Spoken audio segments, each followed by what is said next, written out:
Kembali lagi dia akan mengatasi masalah tanpa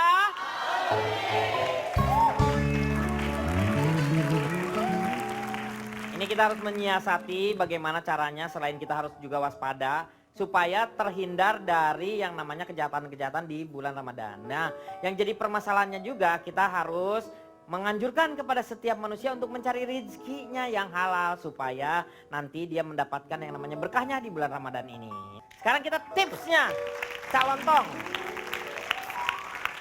Tips supaya menghindari yang namanya kejahatan, banyak copet seperti itu apakah? Pertama sebelum tips pada untuk teman-teman saudara ini saya tegaskan pada orang-orang yang memang pada dasarnya selalu menggunakan kesempatan di bulan puasa dan menjelang lebaran ini untuk melakukan kejahatan.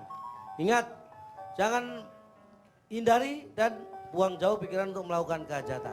Lebih mulia Anda datang ke hajatan. Kejahatan. Kejahatan. Nah iya, Kalau hindari. hajatan orang ngawinin, orang Nggak, nyunatin. Makanya saya sarankan pada penjahat, buang jauh pikiran untuk melakukan kejahatan, mending datang ke hajatan. Itu. Ya. Itu yang pertama bagi pihak yang akan melakukan. Ah makin nggak ngerti Pak tipsnya. Langsung aja deh Pak Maman. Pada pencuri, saya himbau Anda jangan mencuri rumah kosong. Loh kenapa? Dosa apa yang dicuri Pak? Rumah kosong. Rumah kosong tuh nggak ada orangnya, bukan rumahnya Itu rumah kosong. yang ditinggal penghuni, bukan rumah kosong. Iya.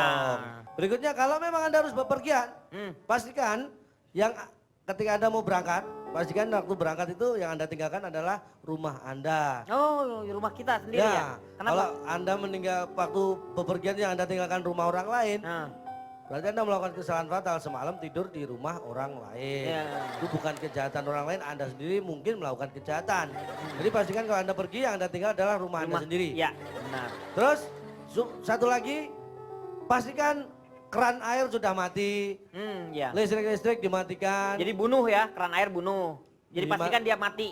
Dimatikan bukan berarti dibunuh. Iya kan dibunuh berarti ya dimatikan. Kan bisa dijorokin ke jurang. Oh iya. Ya.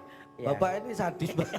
Ya keran Matikan dimatikan. banyak keran ditutup Iya, supaya airnya ditutup. tidak mengalir, Iya. listrik, lampu-lampu dimatikan, yang tidak perlu. Nah, terus kunci pintu. Kunci pintu. Perhatikan kunci pintu dan pastikan Anda sudah di luar ya. Kalau Anda masih di dalam namanya Anda terkunci. Terus kalau Anda di perjalanan, misalnya ditawarin oleh orang yang tidak kenal. Ya. Ditawarin makanan, minuman, tolaklah dengan halus. Nah, gimana cara nolaknya? Cara menolaknya Misalnya bilang, Pak. misalnya kita duduk di angkutan umum. Ya. Lagi duduk ditawarin orang. Mau minum, "Ini, Mas?" gitu. Mau, saya ada minumannya, ada permen, ada Ya. makanan. Nah, tolak dengan halus. Maaf Pak, saya puasa. Tapi kalau udah buka gimana? Kalau udah buka, mohon maaf saya tadi sudah makan, udah kenyang. Misalnya kalau Anda memang pengen, Kalau udah lebaran, kalau udah lebaran nggak usah naik angkot, udah di rumah pulang kampung aja. Udah lebaran masih naik angkot aja. Lagian penjahatnya juga lagi lebaran, Meng. oh nggak ada. Nggak ada. Dia udah kegiatannya udah turun di pada saat lebaran itu. Ini lama-lama penjahatnya yang putus asa ini, Pak. Nah ini Jadi kita menolak tipsnya dengan kan halus. untuk teman-teman. Nah tips sekarang untuk penjahat gimana nih supaya tetap ya. Nah, Tips buat ini penjahat nih. Buat penjahat sebelum Anda melakukan kejahatan, persiapkan dulu dengan matang. Nah. Apa yang ingin Anda lakukan Betul. supaya detail-detailnya tidak terlewatkan. Tapi sebelum itu awalilah dengan berdoa. Mudah-mudahan Anda insaf sebelum melakukan kejahatan. Iya itu Nah, betul. Jadi kejahatannya Jadi gagal berdoanya dilakukan. tuh bukan untuk melakukan kejahatan. Bukan berarti tapi doanya adalah supaya diinsafkan. Iya, supaya diingatkan. ditunjukkan ke jalan yang lurus, diingatkan. Karena yang namanya kejahatan akan merugikan orang lain dan ujung-ujungnya akan merugikan Anda sendiri. Iya. Silakan Kang Maman, Notulen.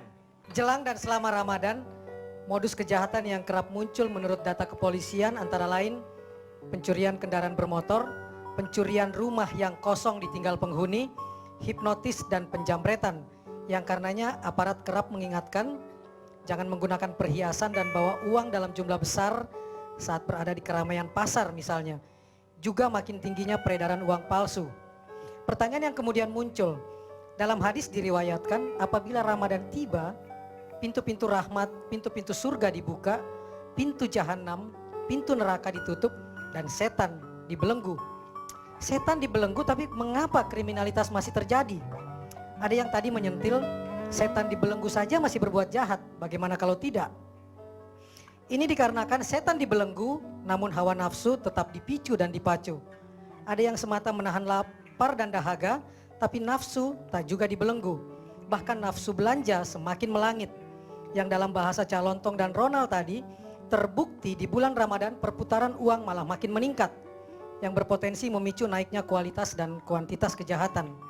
Selama bulan suci tetap diisi dengan memanjakan hawa nafsu dan kerakusan, selama itu kejahatan tetap tak bisa diturunkan. Bahkan sebaliknya, meski setan telah dibelenggu, kejahatan tetap meningkat tajam.